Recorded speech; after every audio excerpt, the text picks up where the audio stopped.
Hi guys, welcome to the notes for 2-6. Today we're going to continue writing series in sigma notation.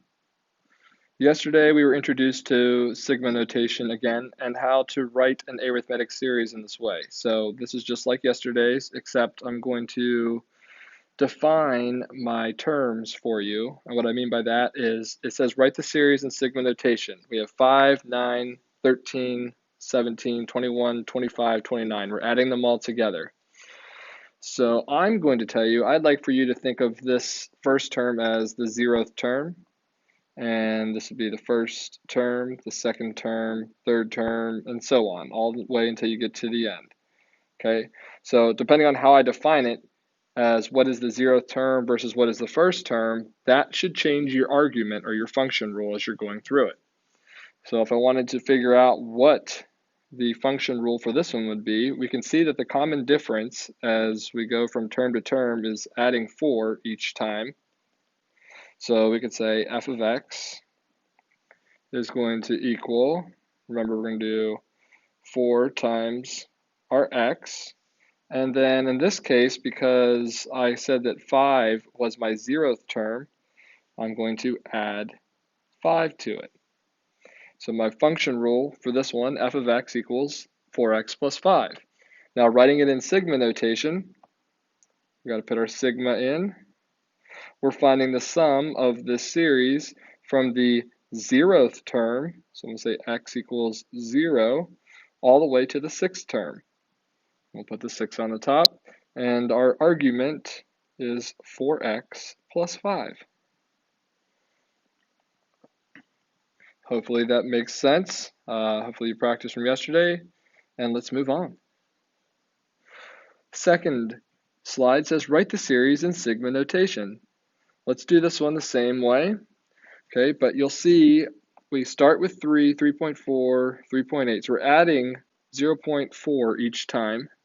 If I think about this as my 0th term, this is my first term, this is my second term, third term. Oh, now we've got a little gap in it right here. And then we end up over here at 7.0, but we don't know what term number that is. That's okay, we can figure out what it is. Let's go ahead and just call it n for right now.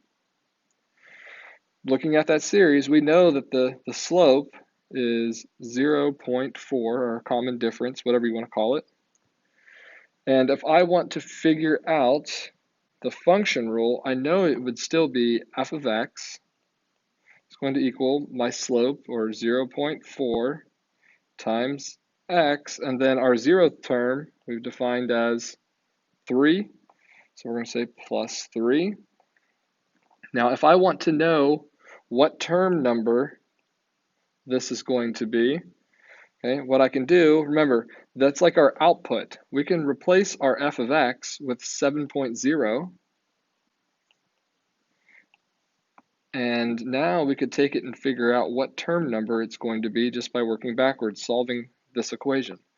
So we'll subtract 3 from each side. So we have 4 is equal to 0.4 times x. And then we'll divide each side by 0.4. And 4/10 goes into 4 10 times, which means that this missing value here would end up being 10. That means that this is actually the 10th term in the series. So this little process right here is what we use to find the nth term. So we're finding, in this case, what term number 7.0 is. Okay, so that's how we found it, by taking it, plugging it in as the output, and then solving it to figure out what its term number, the input number, is going to be. Now we can take this and write this in sigma notation. So we've got sigma. We'll say here, you can use x or n, whatever you want to use. I'm going to use x again. I'm going to say we're starting with my 0th term, find the sum from it to our 10th term of the argument or function rule that we had was 0.4 times x plus 3. And that is it. Let's move on.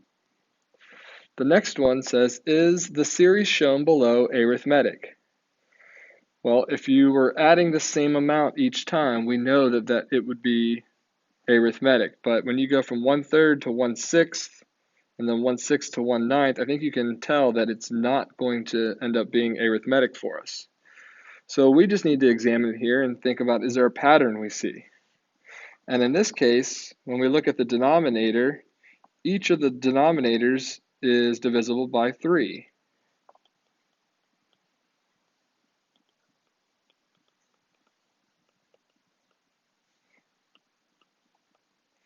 What does that do for us?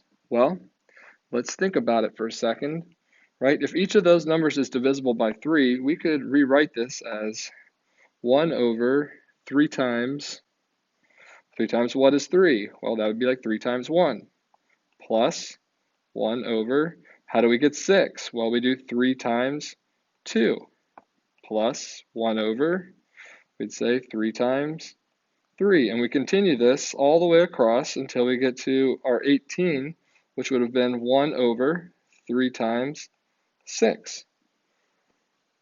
So, as we think about that now, how could we use this to help us write it in sigma notation? Well, let's first of all start with our sigma. And if I'm trying to define what term numbers I've got, well, my term number, remember, kind of matches my input values, right? When I'm putting in the numbers as the input values, right? So we'll treat this like it's the first term, the second term, the third term, the fourth term, because those are the numbers we're plugging in to get those values in the bottom. We'll say then that our n is going to start with 1, and we're going all the way to the 6th term. So we're finding the sum from the first to the 6th term of what would our function rule be? Well, think about it. For each of those, it's ended up being 1 over 3 times something, and in this case, that something is like our n value, so we throw an n in there. So we'll say 1 over 3 times n, and that would be our argument. Let's move on. Write the following series in sigma notation. We have 2/9 plus 2/16 plus 2/25 plus 2/36, all the way up to 2 over 121. All right, so what kind of pattern do we see here? Obviously, it's not arithmetic, but if we look at the bottom, right, it looks like there's a pattern, and the top is always 2. What's the pattern of that bottom? It looks like they're all perfect squares.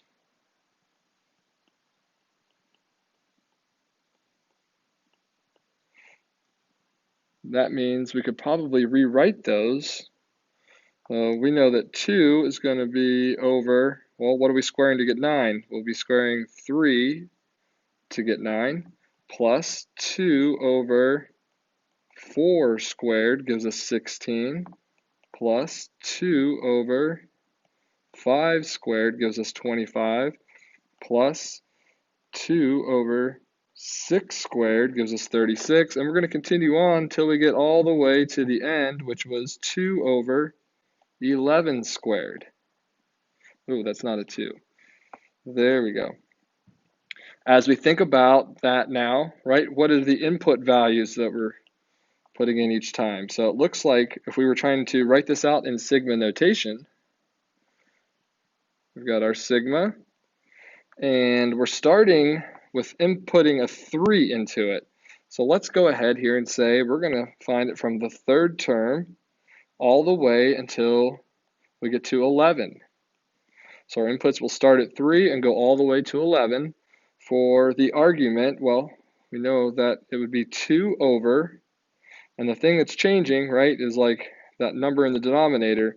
So that's what we will put, that's where we will put our n, and then we're going to be squaring that. So we're finding the sum from the 3rd term to the 11th term of this function rule, 2 over n squared. And that would be our sigma notation. Now let's talk a little bit about subscript notation. This is going to help us as we get into finding the area under curves in the next lessons. So we are going to define it as, well, it's used to divide an interval into equal parts regardless of the size. So just a little math notes box. It says using subscript notation. It says when an interval is broken up into parts, we will use subscript notation to represent various values on the interval. For example, if the interval is from 2 to 4 and it's divided into 4 equal pieces, the division endpoints will be called x sub 0, x sub 1, x sub 2, x sub 3, and x sub 4. So get used to saying it and understanding what it means. So when we take this, we broke it into 4 parts. Look, 1, 2, 3, 4. Okay, we'll say our endpoint, x sub 0, that would be like 2. We add half to 2, we get 2.5. That would call that x sub 1. We add a half, we get 3. That would be x sub 2. We add a half, we get 3.5, and it goes all the way across. So we will always have one more value than the number of divisions. What you're thinking about there is this, okay? So when we've gone all the way across here, go from 0 to 4, that's 1, 2, 3, 4, 5. So you'll notice here we have 1 term, 2 terms, 3 terms, 4 terms, 5 terms. Okay, this was broken into 4 equal pieces. That's important to notice. Now, as we're going through this, we can say that the length of each subinterval is going to be called delta x. Okay, it's going to be called our delta x. And we can always calculate delta x by looking at it this way. So looking above, we had that interval 2 is less than or equal to x, and x is less than or equal to 4. I want you to think about that as a is less than or equal to x, and x is less than or equal to b. So a is the smaller number, b is the bigger number, or the end of our interval.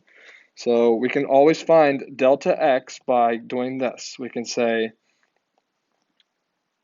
b, or our larger value, minus our smaller value. So b minus a divided by n. And n is always going to be the number of subintervals. And we'll be told how many subintervals there's going to be. So don't worry about that. So again, this formula is very important for the rest of this chapter. So you got to make sure that you know it. So delta x is equal to the high end of our interval minus the low end, all divided by the number of subintervals. All right, let's move on. This slide says if the interval 2 is less than or equal to x and x is less than or equal to 12 is to be divided into 5 equal subintervals, find, first of all, the value of delta x. So delta x is going to be that distance between each of the terms. All right, so to calculate it, we're going to say delta x equals, we're going to say 12. Okay, so we're going to take this large number, we're going to subtract the smaller number. So 12 minus 2 over, and we're dividing this into 5 equal subintervals. So we're going to divide it by 5. That gives us 10 divided by 5 equals 2. So our delta x is going to equal 2. Okay, so what does that mean? All right, so if we're trying to find the values, right, of our x sub 0, x sub 1, x sub 2, let's just draw a little picture out. This will always help if you draw a picture. So I'm going to put a little picture on here. All right, so if I think about it, we're going to have x sub 0. We've broken this into 5 equal parts. So if we were trying to break this down, let's say we got 1, 2, 3, 4, and let me move that over just a little bit, 5. So this would be x sub 0, x sub 1, x sub 2, x sub 3, x sub 4, x sub 5. We know this interval is going to start at 2. So we're saying this is 2. And then this distance right here between x sub 0 and x sub 1, this is delta x. So we just said delta x was equal to 2. That means that distance between 2 and this next number is going to be 2 units. So our next number is going to be 4. X sub 1 equals 4. Then you're going to add another delta x, so you're going to add 2 more, right? So this delta x is 2 more units from here to here. So when you do that, that tells you that this one is going to be 6. And then you can just continue all the way across, 8, 10, and 12. Notice that it ends at 12, it ends at 12. It started at 2, and it started at 2. And it broke it into 5 equal pieces. Letter C says, how would parts A and B change if the interval was divided into 10 equal subintervals? All right, so with that one, we could say our delta x is going to equal, okay, our A and our B terms, right, the ends of our subintervals are still the same. We're just breaking it into more pieces. So we'd say 12 minus 2, but instead of dividing it by 5, now we're going to just divide it by 10. So we get 12 minus 2 is 10, and then when we divide it by 10, that gives us 1. So delta x is going to equal 1. And if we went through and wanted to draw it out, right, you'd still start with x sub 0, and then you'd take it and break it into 10 equal parts. I think that's 10, right? 1, 2, 3, 4, 5, 6, 7, 8, 9, 10, right? So then it'd be like x sub 1, x sub 2, x sub 3, x sub 4, x sub 5, all the way across.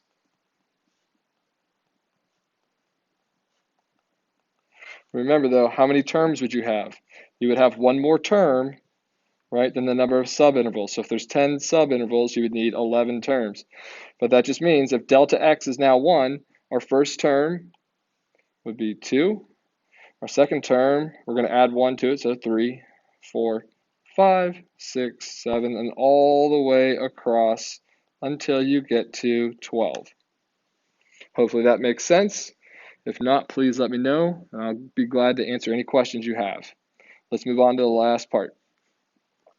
Suppose the interval -3 is less than or equal to x and x is less than or equal to 1. So from -3 to 1 is to be divided into 8 equal subintervals. So let's find delta x. All right, so delta x is going to equal, take our large number, subtract our smaller number, 1 minus -3, all divided by the number of subintervals. In this case, it's 8. So 1 minus -3 is going to be 4 over 8, which means our delta x is going to equal 1/2. Now they want us to find the values for x sub 0, x sub 1, x sub 2, all the way across. All right, let's just draw a little picture again. And we know that it's being broken into 8 pieces.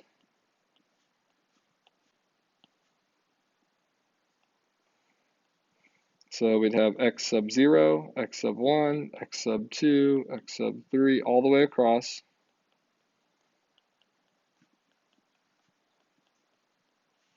And since each piece is going to be a half unit long, we'll start with our small value, which was -3, and we'll say, all right, so -3 is going to be x sub 0. We're going to add a half, so that'd be -2.5 is x sub 1, -2 is x sub 2, -1.5 is x sub 3, -1 is x sub 4, and so on. Just be careful when you get around 0. You see, we end at 1. So what it's asking though, what are the values of these? Okay, so like x sub 0 is equal to -3. X sub 1 is equal to -2.5. X sub 2 equals -2. I'm just writing it out in the table so you can see it there a little bit easier. Okay, so that's why I put them up here on the top. If you have questions about this, please reach out, let me know. This is going to be a big part of this next couple sections. So if you're having any questions at all, I'm here to help. All right, thanks for watching.